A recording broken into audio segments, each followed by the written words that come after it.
What were the conflicting emotions like in the last minute of that game, Jordan? Jared, beg your pardon.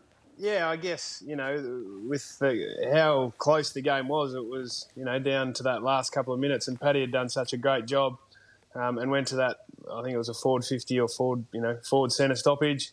Unfortunately, his hammy went, and, he was emotional, as we saw on the vision, but at the same time, when the siren went, I just wanted him to enjoy what was his first finals win. He's played 250-odd games. He's been involved in 3 footy clubs, and you saw what it meant to him. Even this here, it's just. Yeah, what are you saying? What are you saying to him, Rough?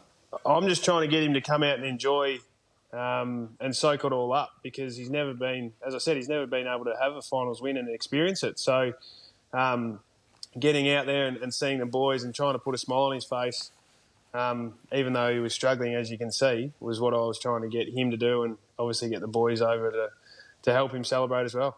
Is it one of the cruelest things that you've seen? Oh, yeah, especially with how late in the game it was. I mean, he'd been unbelievable for us, and I think he was voted player of the week, first week of finals or whatever. So he'd had a huge impact on the game, and unfortunately, with a minute 18 to go, his hammy goes, and he was out of the hub on Monday morning, and I think he was having surgery either today or in a couple of days. You've played finals, Roughy, that hasn't been spoken about, but what aspects of St Kilda's performance on the weekend reinforced that this is finals football and what they did well?